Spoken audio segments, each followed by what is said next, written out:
مرحبا. نعلم أن السلطانة مهرماه لم تتزوج الشخص الذي اختاره قلبها، بل تزوجت رجلا اختارته والدتها السلطانة هرم من أجل مصلحتها الشخصية والسياسية، شخصا يدين بالولاء الكامل لها، فهو يعتبر جاسوسها المخلص في القصر والبلاط، هو رستم باشا. لكن بعد إعدام السلطان سليمان القانوني لابنه الأمير مصطفى، ثار الانكشاريون عليه وكانوا بصدد الانقلاب على الدولة، وطالبوا السلطان سليمان بقتل رستم باشا، لكن السلطان اكتفى فقط بعزله من أجل امتصاص غضب الناس والجيش، ثم عين مكانه زوج أخته السلطانة فاطمة أحمد باشا صدرا أعظم للسلطنة العثمانية.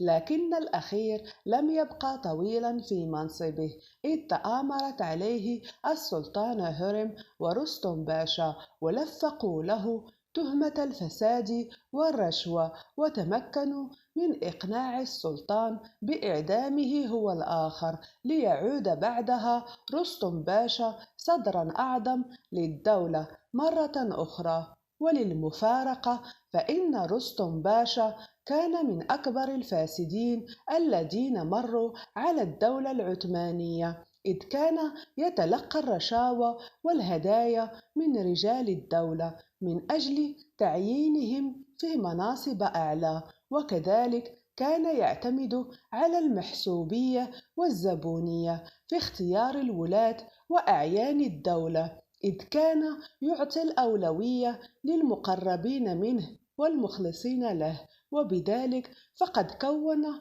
رستم باشا ثروة ضخمة، أضخم من ثروة إبراهيم باشا البرغلي الصدر الأعظم السابق للدولة.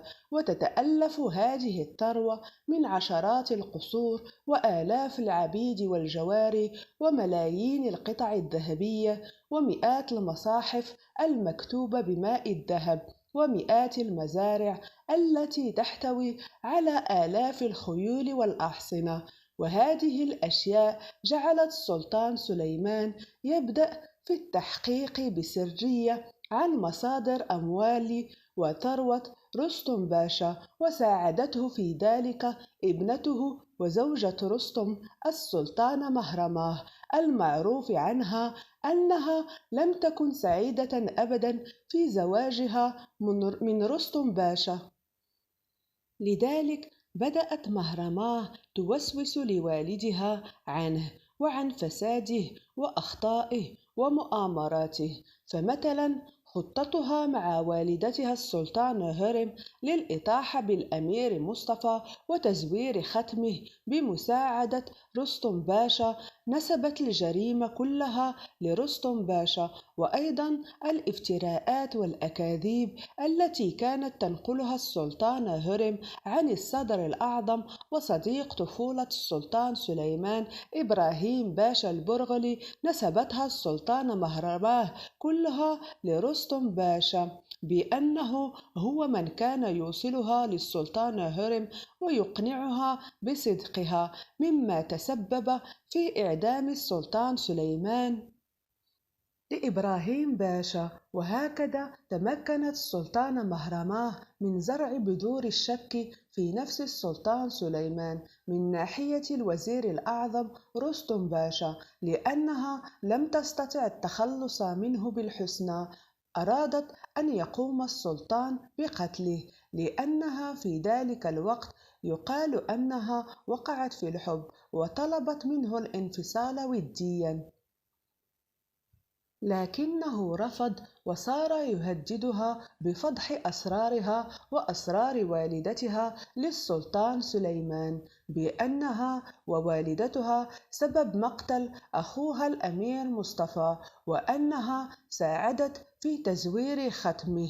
ولأن السلطانة استشعرت صدق نواياه في تنفيذ تهديداته إن لم تستجب لابتزازه. لذلك سارعت في التصرف بذكاء ودهاء، وجهزت خطة استباقية للتخلص منه. فأوهمته أولا أنها تراجعت عن الانفصال، وتظاهرت بأنها تعيش حياة زوجية سعيدة معه، وبأنها رضيت بالواقع كما هو. وفي نفس الوقت أخبرت والدها عن مؤامرات ومكائد رستم لتأخذ الضوء الأخضر منه من أجل قتله.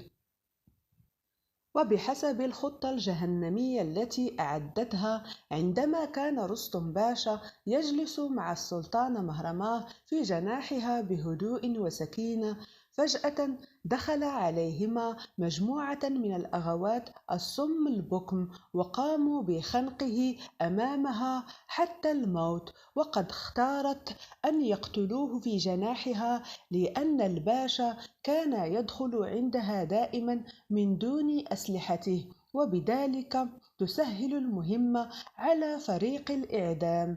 وكان مقتله عام 1561 ميلادية، وخلفه في منصب الصدارة زوج ابنته السلطانة عائشة همشاه علي باشا. كان رستم باشا رغم فساده أخلاقيا وسياسيا رجل دولة بامتياز، وقد استطاع أن يصل إلى المكانة الأعلى في الدولة العثمانية بعد السلطان بفضل ذكائه وطموحه اللامتناهي.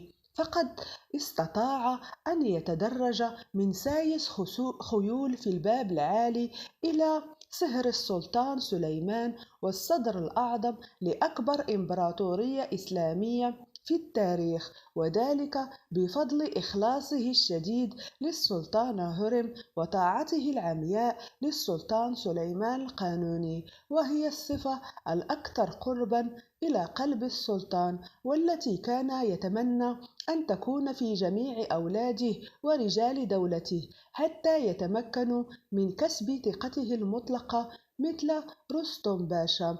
وختاما، المرجو ترك ملاحظاتكم وتعليقاتكم على الفيديو، والضغط على زر الإعجاب والجرس، والاشتراك بقناتنا ليصلكم كل جديد.